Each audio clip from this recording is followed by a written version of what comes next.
Good morning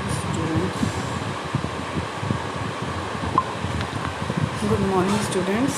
आज हम नई चीज़ पढ़ेंगे फिजिक्स में, principle of homogeneity of dimension. Principle of homogeneity of dimension क्या है कि जब हम कोई एक इक्वेशन लिखते हैं, ठीक है, कोई भी एक इक्वेशन लिखते हैं, उसकी एक लेफ़्ट हैंड साइड होती है, एक राइट हैंड साइड होती है। जैसे आप लिखते हो, जैसे यहाँ पे लिखी हुई है आपके पास v is equals to u plus a t, v is equals to u plus a t. आपने ये एक इक्वेशन लिख ली। अब इस इक्वेशन की जो डायमेंशंस हैं वो v के लिए भी सेम होनी चाहिए और u प्लस ए टी से भी सेम आनी चाहिए। नंबर से हमें कोई लेना देना, नंबर 4 है, 5 है, 6 है, हमने डायमेंशन देखनी है। क्या देखनी है हमने? डायमेंशन। तो v is equal to u plus a t, ठीक है। तो हमने जो v की डायमेंशन है, जैसे v का होता है मीटर पर सेकेंड, है ना, तो एल टी माइनस 1 आ गया। ऐसे u प्लस ए टी को सॉल्व करके भी अगर हमारी सेम डायमेंशन आती है L T minus 1, L T minus 1, जैसे यहाँ पे तो अकेला आ रहा है, यहाँ पे 2 आ रहे हैं, उसका कोई लेना देना नहीं। सिर्फ हमने देखना है क्या एल टी या फिर कहीं पर अगर m आ रहा है तो क्या दोनों तरफ सेम पावर्स हैं m, l और t की। सिर्फ हमने m, l, t पर कॉन्सेंट्रेट करना है कि लेफ़्ट हैंड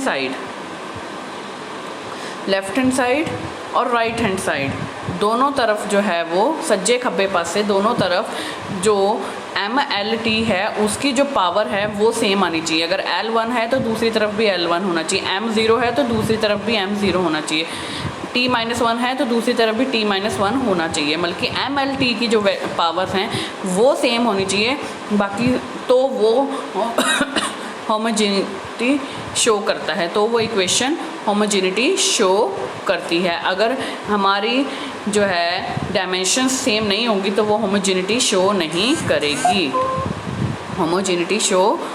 करेगी, और ये होमोजेनिटी प्रिंसिपल्स का फ़ायदा ये है कि हम इससे जो है एक सिस्टम को दूसरे सिस्टम में कन्वर्ट कर सकते हैं। कन्वर्जन ऑफ यूनिट हो सकती है एक सिस्टम से दूसरे सिस्टम में।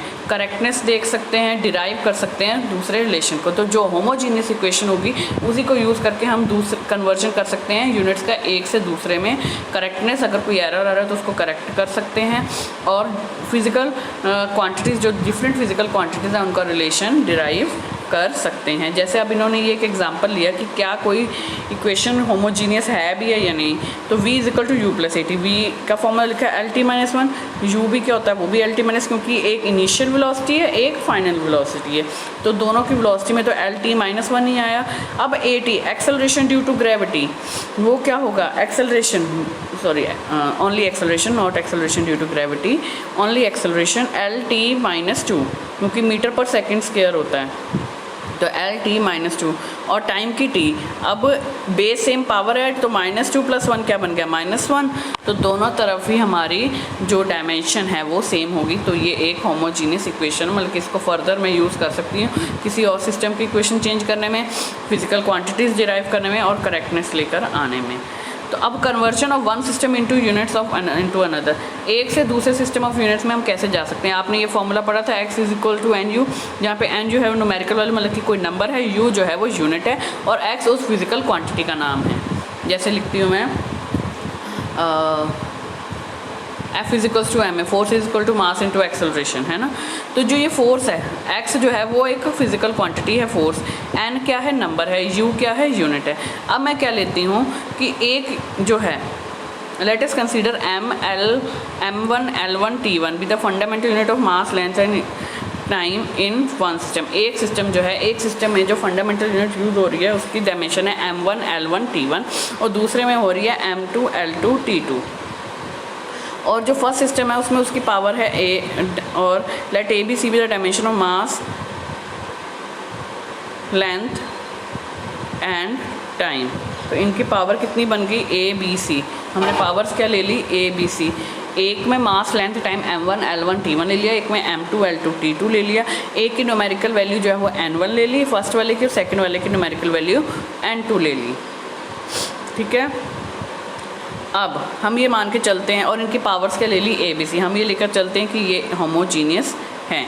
हम क्या लेकर चलते हैं? ये क्या है? होमोजीनियस ये हैं।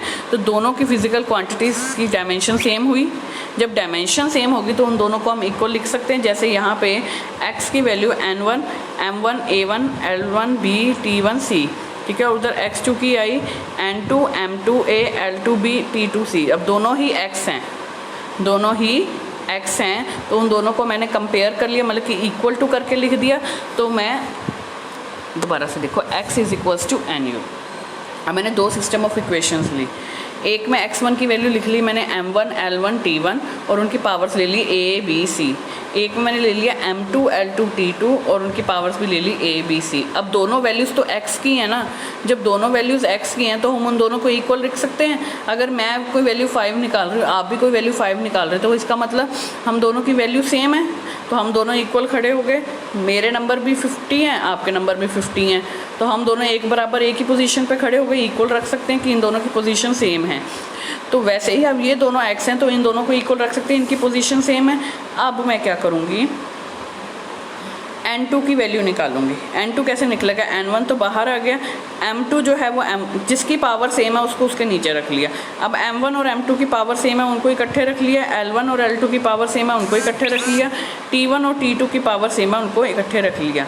तो क्या आ गया, n2 is equals to n1 into m1 over m2 raise to the power a, l1 upon l2 raise to the power b, t1 upon t2 raise to the power c। तो ये हमारा दूसरे वे से हम It is the general expression for finding the value of physical quantity in some other system of units when it is valued in one system of unit is known। अगर एक की value हमें नहीं पता दूसरे की निकालनी हो तो हमारा ये मेथड होता है। सपोज हमें n1 t1 पता है, n1 भी पता है, तो हम दूसरे की वैल्यू निकाल सकते हैं। मतलब कि एक की वैल्यू पता होने पर हम दूसरे की वैल्यू निकाल सकते हैं, क्योंकि डायमेंशंस हमारी सेम होंगी, होमोजेनिटी होगी, तभी हम ये चीज़ पॉसिबल है।